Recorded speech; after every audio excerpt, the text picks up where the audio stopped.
குருவே சரணம். குருவின் திருப்பாதம் போற்றி போற்றி. இறைவன் அருள் எப்போதும் உங்களோடு இருக்கட்டும். உங்கள் வாழ்க்கையில் அமைதி, ஆரோக்கியம், செழிப்பு நிறைந்திருக்கட்டும். முருகனுடைய மந்திரங்கள் மிக மிக அதிகம். அதிலும் சக்தி வாய்ந்த மந்திரங்கள் அனைத்துமே சக்தி வாய்ந்த மந்திரங்கள் தான். அதில் மூல மந்திரம் இருக்குது. நிறைய பேருக்கு தெரிஞ்சிருக்கும். தெரியாதவங்களுக்காக தான் எப்பொழுதும் போல இந்த பதிவு. ஓம் ஷௌம் சரவண பவ ஸ்ரீம் க்ரீம் க்ளீம் கௌம் ஷௌம் நமக. இது மிகப்பெரிய ஒரு ஆற்றலை உங்களுக்கு கொடுக்கும். இன்று செவ்வாய்க்கிழமை. ஒவ்வொரு செவ்வாய்க்கிழமையும் இந்த மந்திரத்தை நீங்கள் எத்தனை முறை வேணாலும் சொல்லலாம். எண்ணிக்கையே கிடையாது.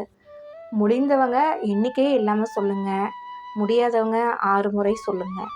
தினமும் சொல்லலாம். உங்களுடைய வேண்டுதலோ அல்லது பிரச்சனைகளோ சூழ்நிலைகளோ எதுவாவது கடினமாக இருந்தால் அது சீக்கிரம் முடியணும், உங்களுடைய வேண்டுதல் நிறைவேறணும் அப்படின்னா நீங்கள் இதை அடிக்கடி சொல்லிகிட்டே இருங்க.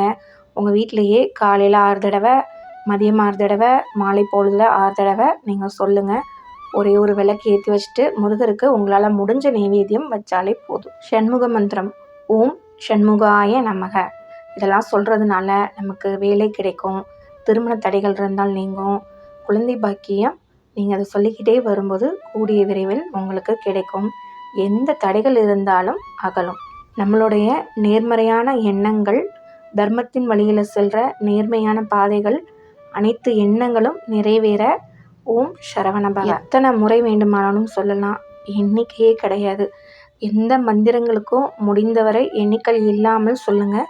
எண்ணிக்கையோடும் சொல்லலாம், பலன் உண்டு. ஆனால் எண்ணிக்கை இல்லாமல் இறைவன் நாமத்தை நம்ம சொல்லிக்கிட்டே இருக்கிறோம். அந்த சந்தோஷம் நமக்கும் கிடைக்கும். அவர் உங்களை பார்த்துட்டே இருக்கிறாரு. அவரும் நினைப்பார். நம்மளையே எப்போதும் நினச்சிக்கிட்டே இருக்கான், நம்ம நாமத்தையே எப்போதும் சொல்லிக்கிட்டே இருக்கான் அப்படின்ட்டு முருகர் தானாக வந்துடுவார். நீங்கள் தேடி போகணுங்கிற அவசியமே இல்லை. கூடவே உங்களால் முடிஞ்சால் எந்த தானமாக இருந்தாலும் சரி பண்ணுங்கள். இனிமேல் வரப்போவது வெயில் காலம். முடிஞ்சால் நீர் தானம் அதிகமாக பண்ணுங்கள். வெளியில் போகும்போது சின்ன பாட்டிலில் தண்ணி எடுத்துக்கோங்க. உங்களால் முடிஞ்சவங்களுக்கு கொடுங்க. நீர் தானம் நீங்கள் அதிகமாக செய்யும்போது அதற்கும் பலன் உண்டு. பலன் இல்லாமல் செஞ்சீங்கன்னா மிக மிக நல்லது. உங்களுடைய கடன்கள் எதுவும் இருந்தால் விரைவில் அடையும். ஆனால் நீர் கொடுக்கும்போது நீங்கள் என் கடன் அடையணும் அப்படின்னு சொல்லி நீங்கள் யாருக்கும் நீர் கொடுக்கக்கூடாது.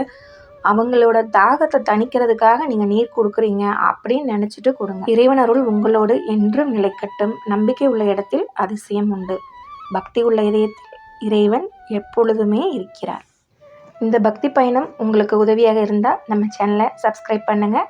மற்றவங்களுக்கும் ஷேர் பண்ணுங்கள். ரொம்ப நன்றி.